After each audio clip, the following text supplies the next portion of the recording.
you're not aware, Sam Hyde has this reality show where a bunch of fish contestants are in a house. All of the windows and doors, everything, you cannot see out. The rules are stay inside, no weed, and no phones. And so it's 6 weeks of these 8 people all put together. And the setup, it's on fishtank.live, is you get to click and switch between 10 different cameras. So you can go to bedroom 1 and see what people are doing there. You can go to bedroom 3, living room, kitchen, all that kind of shit. And it is a masterclass example of like why reality shows always hire actors and are always scripted. Because he genuinely picked like 8 of the most genuinely strange autistic people he could find and put them in a house.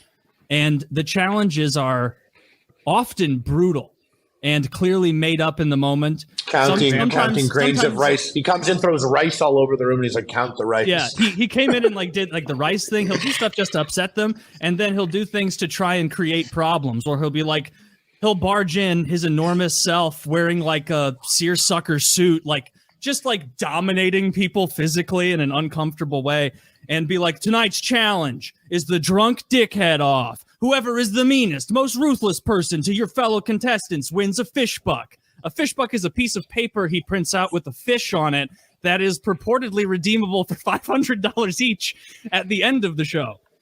And as he introduced those, he was like, you guys are going to want to take care of these fish bucks. These are definitely worth $500 each.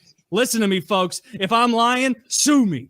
And then so he's been giving out fish bucks to people. And like people get kicked out of the house, but no one, I don't think, has actually really gotten kicked out. It's just people are so psychologically tortured by text-to-speech from Sam Hyde's audience. But there is someone. John got left. kicked out. Oh, yeah, Simmons got Simmons. kicked out because they discovered one of the contestants, this Asian guy, had written a book, my understanding was, about his years as a camp counselor. But what he wrote the book about was how to hook up with the people at camp.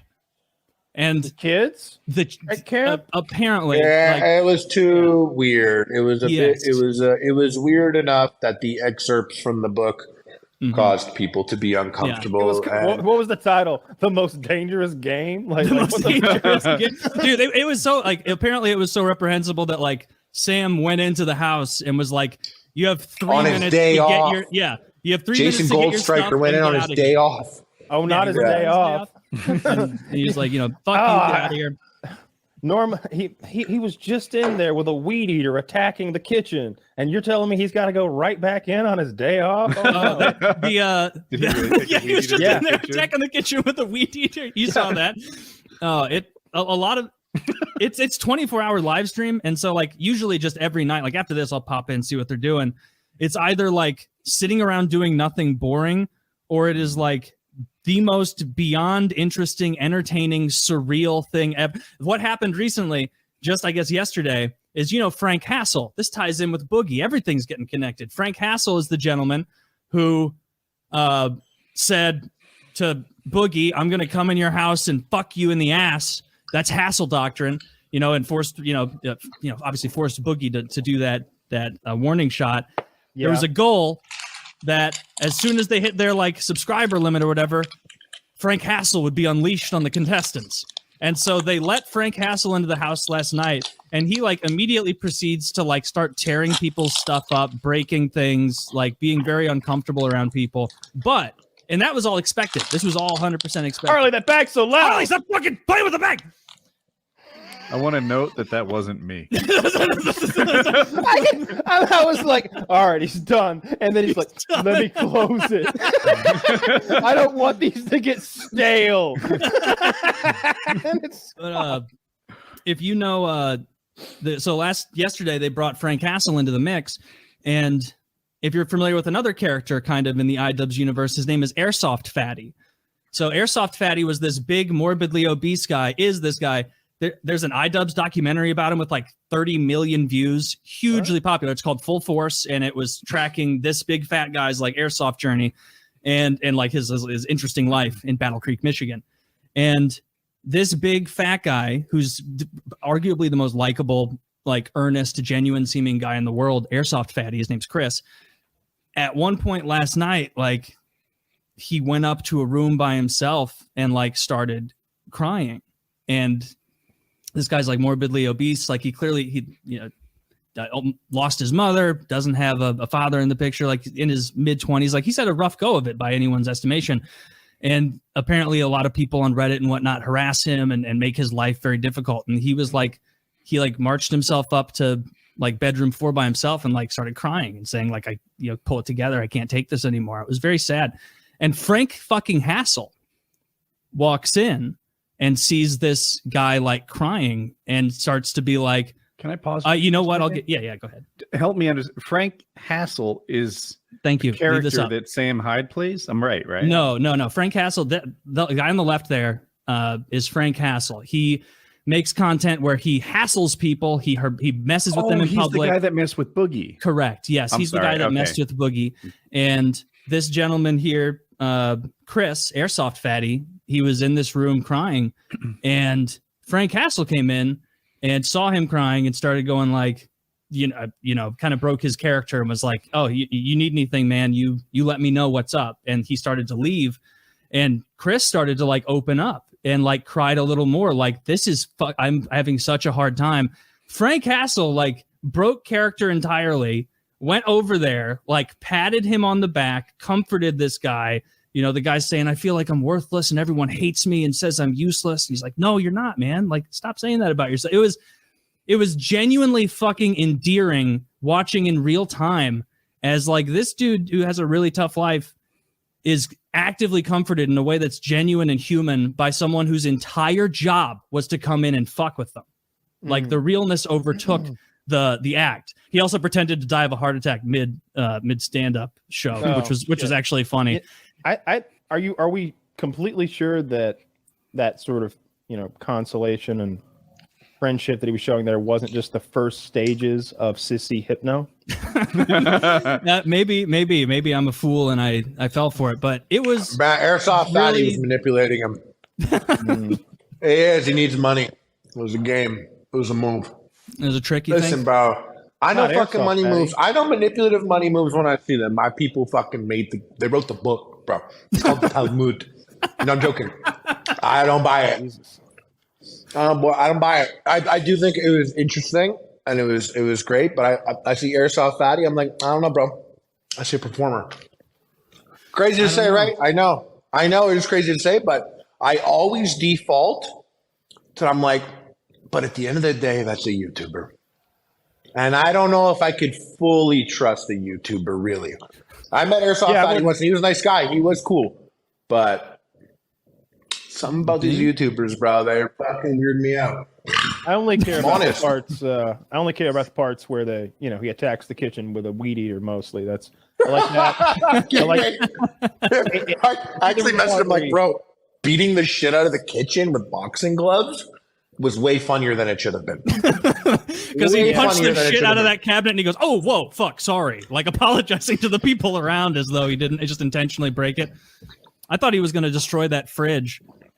What is that house? What is like, all right, so I've got some basic questions. Do you, who owns that? Is that a house like in the country somewhere? Samuel Hyde owns that house. Yeah, whoever owns that house made a huge mistake. Like there's an enormous amount of damage. But all over. like, does he own it? Is he renting it, or is this an Airbnb? Probably rented. If it were rented, I feel like he came in and bought that shit outright.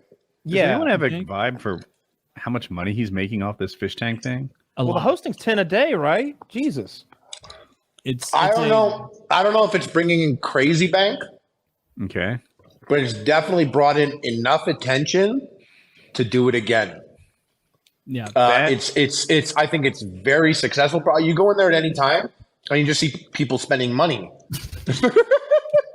Yeah. And I know the expenses. I'm sorry, go ahead. I was like, he's just a very funny person. Yeah. He's very funny. And but I'm like, listen, I see shit like that and I find him so funny. And I know the appeal of some of the other things that he does and says.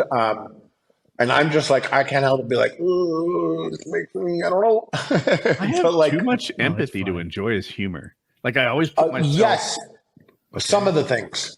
I agree with you. That's what I'm saying. It's the things that I too have too much empathy, where I'm like, ooh, I don't know. But I watched then him. He asked a guy to hold pads for him, right? And Sam Hyde had 150 pounds on this person who's holding his pads, and he doesn't seem to be holding anything back. So even though he's holding the pads, like they're hitting him in the face, he's like getting crunched. He is beating up a person under the guise of hitting the pads. And we just found the line, Woody, you and I. I know our exact line. I found that thing hilarious. Really? I found him holding the bag. Very funny. That guy is he works out, he's a fighter, he's an alpha, if you're like, I'm a fucking top G, I love Andrew Tate. If you're that kind of guy, then it's okay for you to hold the bag and get kicked. You're a top G, you love Andrew Tate. So you can get kicked. Do you know this lore, Kyle? So this gentleman that was holding the pads for Sam Hyde has a pretty severe speech impediment, and he's Andrew Tate's top J. Andrew Tate and Twisted Tate, Cobra Tate. I love the Tate brothers. Could you tweet this out? Yeah, and you know what? Nothing wrong with this guy. If I were in the house, I would fully converse with this person, interact with him. If I were another fish, I would be like, bro, can we do some fucking push-ups, please? What are you doing? Like, you're pretty focused on this shit. Yeah. So that I do think if you're that type of person, yeah, you can get fucking kicked by Jason Goldstriker. On John's, John is the name of the guy with the speech impediment, and like every character, every fish has their own little like contestant page that clearly Sam wrote. And like before I had heard this guy talk, it was like, John's a jack of all trades. He may have a speech impediment, but it's often mistaken for a European accent. And, and like I was like, what? And then I like started listening to him talk, and I was like, oh god, no, it's never mistaken for a European accent. So we switched topics. I didn't know his backstory. All I saw was the clip of him holding pads, and he looked like a guy getting bullied. He was a guy getting bullied. He was, and I put myself in his but some position, people should. And I think like, what would I do? It's not like I could drop the fucking pads and put what the fuck is it? Is Sam in his place? Like, no, you're on the show. Also, you're trying to get money. He has your phone. Yes, your phone.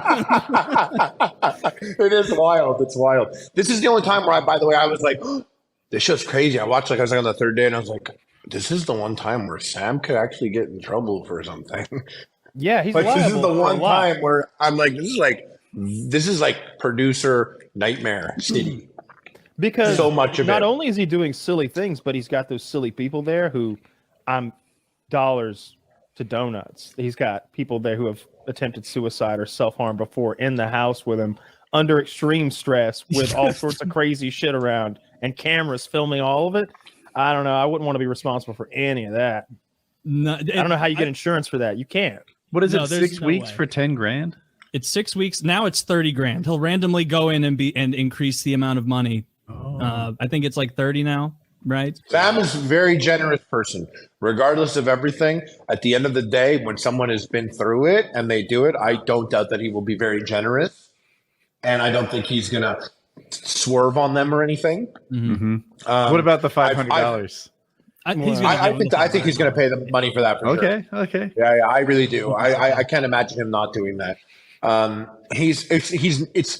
He needs money to do his vision, and he has extravagant visions. I'm only talking as a person that's met him before, but like what I gather is he needs money to do his extravagant visions, but money's not the main motivator for why he does things. So I don't think he would hold out money or anything like that.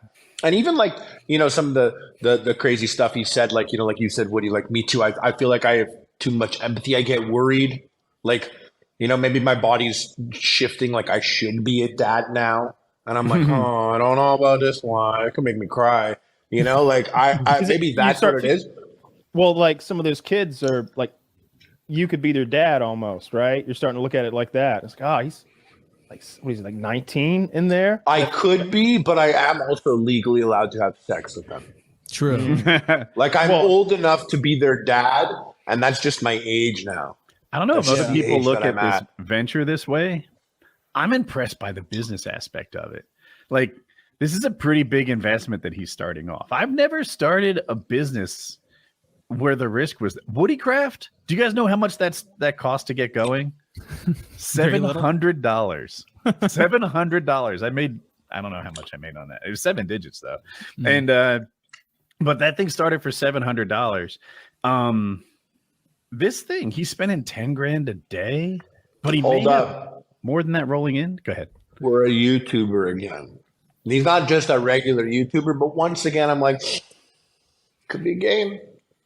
Could be a game. Listen, his audience, they love to pay money to him. They pay so much on the text to speech. Yeah. I mean, it makes way too much sense. I'm not saying he's doing this. I'm not saying that. But it makes way too much sense to consider being like, these are the costs. Is it really the cost? Or are you trying to let people know, like, if this shit's not worth it, it's not happening anymore? And you don't really get to speak English like that. You don't get to be like, yo, if this shit isn't worth it, it's not going to keep happening. But if you're like 10K a day is where we're at, then people know there's like a milestone to hit because you want it to keep happening, you know? Yeah. And I mean, the text to speech is, for people who don't know, like, it's not like $5 text to speech. It's like a couple $100. And it's Zach like said 150 and double at night. Oh, 150 double at night. And also, like, there are sound effects you can play that are boomingly loud at people. And I think those are even more expensive than text to speech. And for like, the clips are maybe 30 seconds long. And for 20-30 straight minutes the other night, I watched the new Asian guy totally not be able to sleep because they played the shooting one, the mariachi band, the hysterical breakup, like all of these and like the clips, Woody, it's not like ding, like, or like something happy. There's one called like hysterical breakup, and it's like 2 minutes of like shrill screaming. There's one called mariachi band that is like only gets played at night, and it's so hilariously booming loud that like the second you play it. There's one that's just called like mayhem or something, and it's people screaming and gunshots going off. That's like, help, and bang, bang, bang. There's all right. Now I think this is funny. This hasn't crossed my empathy line yet, but it's flirting with it. It's like, it is flirting with it, and he is good at that. Is flirting with that line where I'm like, oh, this is bad. I shouldn't laugh, but I yeah. It's like, hey, for how much is to play one of these things? Like $30, maybe $15. No, like $150. I don't know if it's secret or not. I don't know if it's secret or not, but I spoke to him briefly. I spoke to Julian, and they were like, we want to get like an epic meal in the fish tank if we could do that. And I was like, fuck, dude, I've been watching. I have all these trips planned. It was last minute. I was like, wait, that's why? I don't know if you would subject yourself. Oh, you would just visit. You wouldn't be a contestant. I would go be epic meal time, like they're there one day and I come in, I'm like, we're making, I don't know what we would have done, but like, we're making a fucking epic meal now, fish. Let's start fucking I thought you wanted burning pizza. Like, hey, Harley, if you work for me for 6 weeks, you may or may not get 10 grand. If you do